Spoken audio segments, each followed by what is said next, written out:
हाँ तो प्यारे बच्चों, गुड मॉर्निंग। आज आपको वर्कशीट नंबर 44 मिली है। आइए इसको डिस्कस करते हैं। आज आपको नया चैप्टर शुरू करना है। चैप्टर का नाम है उत्तक, टिश्यू बोलते हैं इसे।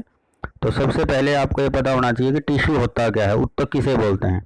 तो आप सबको पता है कि सभी सजीव, कोई भी चाहे जिंदा पदार्थ है, जिंदा कोई भी प्राणी है, उसका शरीर कोशिकाओं से मिलकर बना है। तो कोशिका किसे कहते हैं, यह आपने इससे पहले चैप्टर में एक बार पढ़ लिया है, 8वीं में भी पढ़ा था कि प्रत्येक जीवन की मूल इकाई कोशिका कहलाती है। और कुछ जीव एक ही कोशिका से मिलकर बने हैं, उसे एक कोशिकीय जीव कहते हैं, जैसे अमीबा। और बहुत से जीव ऐसे हैं जो बहुत सारी कोशिकाओं से मिलकर बने हैं, उसे हम बहुकोशिकीय जीव कहते हैं। तो जंतु और पौधे ये दोनों ही बहुकोशिकीय जीव के उदाहरण हैं। और ये जो कोशिकाएं हैं ये अकेली पूरे कार्य को नहीं कर पाती, तो ये कोशिकाएं इकट्ठी होकर उत्तक में बदल जाती हैं। तो उत्तक किसे कहते हैं, आपका पहला क्वेश्चन भी है उत्तक किसे कहते हैं। तो उत्तक की परिभाषा यहाँ पर दी है कि एक ही प्रकार की संरचना और कार्य करने वाले कोशिकाओं के समूह को उत्तक कहते हैं। और उत्तक भी अकेले कार्य नहीं कर सकते, तो उत्तक मिलकर अंग का निर्माण करते हैं और अंगों से मिलकर ही हमारा शरीर बनता है। तो चाहे मनुष्य है चाहे पादप है यानी कि पौधा है, दोनों ही अलग अलग कार्य करने के लिए अलग अलग उत्तक का प्रयोग करते हैं। तो उत्तक की परिभाषा आपको क्लियर हो गई होगी। अब उत्तक जंतु में भी पाए जाते हैं और पौधे में भी पाए जाते हैं, लेकिन इन दोनों के उत्तकों में अंतर है। तो सबसे पहले मैं जंतु उत्तक की बात करता हूँ। जंतु उत्तक अधिकतर भाग उनका जिंदा माना जाता है और जंतुओं को अधिक ऊर्जा की आवश्यकता है, इसलिए उनकी कोशिकाओं की वृद्धि भी एक समान होती है। तो जो भी जंतु है उसको ज़्यादा ऊर्जा की आवश्यकता है और जंतु उत्तक के ज़्यादातर भाग जीवित हैं और जंतुओं की जो कोशिकाएं हैं उनकी वृद्धि एक समान होती है। दूसरी तरफ अगर हम पादप उत्तक की बात करें, पौधे स्थिर हैं, इन्हें ज़्यादातर कम ऊर्जा की आवश्यकता है, इन्हें ऊर्जा की कम आवश्यकता है क्योंकि ये एक ही स्थान पर स्थिर रहते हैं। इसके अलावा पौधे में कुछ उत्तक ऐसे हैं जो जीवन भर विभाजित होते रहते हैं। अब इसके बाद ये आपको यहाँ पर सारे पॉइंट्स मिल जाएंगे इनमें कि पौधे के उत्तक के बारे में क्या क्या गुण हैं। इसके बाद हम बात करते हैं पौधे के उत्तक के प्रकार। तो जो पौधे के उत्तक हैं वो मुख्य रूप से दो प्रकार के हैं। नंबर 1 विभज्योतक उत्तक, नंबर 2 स्थायी उत्तक। विभज्योतक उत्तक वह उत्तक है जो पौधे की वृद्धि करवाता है। तुम्हें पता होगा एक पौधा जब छोटा होता है और जो जो उसकी उम्र बढ़ती है वो बड़ा होता रहता है, लेकिन मनुष्य में एक उम्र के पश्चात उसकी वृद्धि रुक जाती है। आपने देखा होगा आपके पिताजी दादाजी की उम्र तो बढ़ती है लेकिन उनके शरीर में लंबाई चौड़ाई में बढ़ोतरी नहीं हो पाती, जबकि पौधे को आप देखोगे जितना पुराना पौधा है वो उतना ही लंबा होता जा रहा है क्योंकि उसके अंदर वृद्धि कुछ भागों में लगातार चलती रहती है। तो पौधे के वो भाग जहाँ पर उसमें वृद्धि होती है वो विभज्योतक उत्तक के कारण होती है। तो विभज्योतक उत्तक कितने प्रकार के हैं, 3 प्रकार के हैं। अब नंबर 1 है शीर्षस्थ। शीर्षस्थ जो विभज्योतक उत्तक है यह पौधे के जड़ और तने के शिखर के भाग पर पाया जाता है।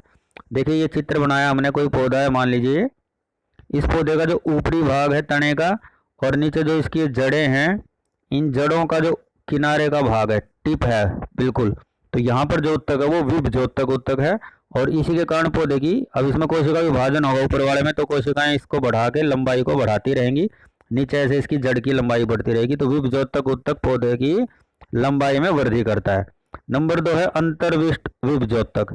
तो यह उत्तक पौधे की पत्तियों के आधार पर, अब पौधे के अंदर यहाँ से मान लीजिए एक टहनी निकली और उसके बाद पत्ती निकली, तो इस पत्ती के आधार पर यहाँ पर ये जो जगह है यहाँ पर, और जो टहनी थी इस टहनी के यहाँ पर नीचे, यहाँ पर जो उत्तक पाया जाता है इसे हम क्या कहेंगे, अंतर्विष्ट विभज्योतक उत्तक। तो ये आपका दूसरा टाइप था विभज्योतक का। नंबर 3 है पार्श्व विभज्योतक। यह तने की परिधि की वृद्धि करवाता है। तने की परिधि का मतलब क्या है, ये जो तना है इसका ये वाला, तो इसकी परिधि का मतलब ये जो गोलाई है, यानी कि पौधा इसी के कारण मोटा होता चला जाता है। तो पौधे की मोटाई को बढ़ाने का काम किसका है, पार्श्व विभज्योतक उत्तक का है। तो विभज्योतक उत्तक 3 प्रकार के थे। एक था शीर्षस्थ, ये नंबर 1 था, ये इसकी लंबाई बढ़वाता है। ये नंबर 2 था जो उसके बीच के भागों की लंबाई बढ़वाता है। और ये जो ये वाले भाग जो मैंने बना रखे हैं, ये वाले, ये सारे जो गोले बनाए थे, ये नंबर 3 है जो उसकी मोटाई बढ़ाता है। इसे हम पार्श्व विभज्योतक उत्तक बोलते हैं। और इनको आप चित्र में भी देख सकते हो, ये यहाँ पर आपको चित्र दिखाई दे रहा है, इसमें आपने जब इसको ड्रा करोगे तो आपको चित्र में सारे नाम लिखने हैं, पेंसिल से इसे बनाना है। उसके बाद हम बात करते हैं विभज्योतक उत्तक के गुणों की। तो विभज्योतक उत्तक के जो गुण हैं वो आपको क्लियर कट यहाँ पर बता रखे हैं, ये यहाँ पर हैं इसके गुण। सबसे पहला गुण इसके अंदर जो बताया है वह है इन उत्तकों की कोशिकाएं निरंतर विभाजित होती हैं। अभी मैंने बताया था आपको कि पौधे के कुछ भागों में लगातार विभाजन चलता है, इसीलिए उसकी लंबाई हमेशा बढ़ती रहती है। दूसरा है इनके पास बहुत अधिक कोशिका द्रव्य पाया जाता है और इनकी कोशिका भित्ति यानी कि जो कोशिकाएं हैं विभज्योतक उत्तक की, उनकी बाहर की कोशिका भित्ति बहुत ही पतली होती है। इनका केंद्रक जो है वह बिल्कुल स्पष्ट होता है और इसमें रस धानियाँ नहीं होती। तो ये इनके गुण थे जो आपको लिखने हैं क्वेश्चन के आंसर में। उसके बाद हम बात करते हैं क्वेश्चन आंसर्स की। तो सबसे पहला जो क्वेश्चन है वो आपका है उत्तक क्या है, ये मैं आपको बता चुका हूँ, ये यहाँ पर लिखा हुआ है। एक ही प्रकार की संरचना और कार्य करने वाले कोशिकाओं के समूह को उत्तक कहा जाता है। नंबर 2 है पादप और जंतु उत्तक में कोई दो अंतर लिखिए। नंबर 1 है जंतु उत्तकों का अधिकांश भाग जीवित है, जबकि पौधे के अंदर लिखोगे आप इन उत्तकों का अधिकतर भाग मृत है। नंबर 2 इन्हें ऊर्जा की अधिक आवश्यकता है, इन्हें ऊर्जा की कम आवश्यकता है। और नंबर 3 है इनकी कोशिकाओं की वृद्धि एक समान होती है और इनमें कोशिकाओं की वृद्धि जीवन भर चलती है। तो आपके 3 इसमें अंतर हो जाएंगे जो आप इसको आराम से देख के लिख सकते हो। इसके बाद हम बात करते हैं क्वेश्चन नंबर 3 की। विभज्योतक उत्तकों के प्रकार और पौधे में उनकी स्थिति दर्शाइए। तो तीनों प्रकार मैं आपको बता चुका हूँ। शीर्षेश जो है यह पौधे के जड़ और तने के वृद्धि वाले भागों में पाया जाता है। अंतर्विष्ट उत्तक ये पत्तियों के आधार और टहनी के पर्व के दोनों ओर पाया जाता है। और नंबर 3 पार्श्व विभज्योतक ये तने की परिधि और मूल में वृद्धि के लिए जिम्मेदार है, तो यह तने के परिधि वाले भाग में पाया जाता है।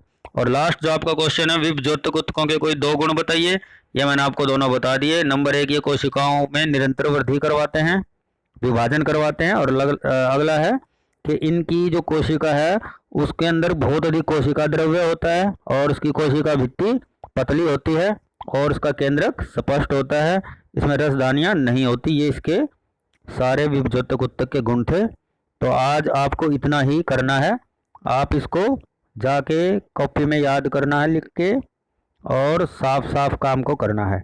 इसके अलावा एक बात और आपको पता होना चाहिए जो इस टेबल में दे रखी है यहाँ पर, कि कोई भी जीव पहले कोशिका से बनता है, कोशिकाएं इकट्ठी होकर उसमें उत्तक का निर्माण करती हैं, उत्तक के पश्चात उसमें अंग बनता है और अंग से अंग तंत्र और अंग तंत्र से पूरा शरीर।